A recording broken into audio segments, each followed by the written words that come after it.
On parle avec Nicolas Dose, de cette pente ascendante à l'image de celle de l'épidémie. Le chômage partiel qui explose en France, on en est où? 2 200 000 personnes au pointage de samedi matin, 600 000 de plus que vendredi matin, 24 heures plus tôt. Il y a 220 000 entreprises aujourd'hui qui recourent à ce dispositif mis en place par le gouvernement. Alors il y a un message qui a été lancé par Muriel Pénicaud et c'est de ne surtout pas licencier. Est-ce que ça fonctionne? Oui, 3 fois oui. L'histoire l'a prouvé, notamment en Allemagne. L'Allemagne a sauvé une partie de son économie.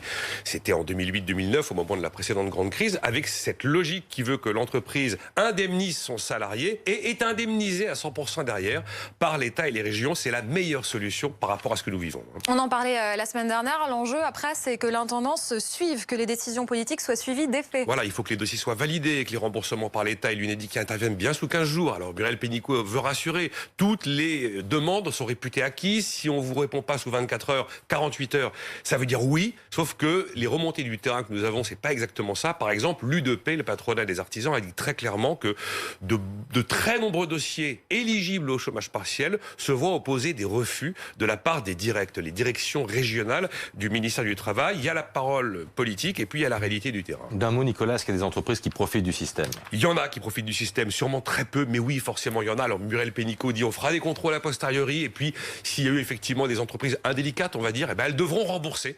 Elles devront rembourser ce qu'elles ont trop perçu. Et il y a quelques cas, effectivement, quelques témoignages qui remontent, mais il y a aussi des cas inverses. Chanel a indiqué officiellement qu'il ne recourrait pas au chômage partiel et qu'il paierait à 100% ses salariés jusqu'au 8 mai.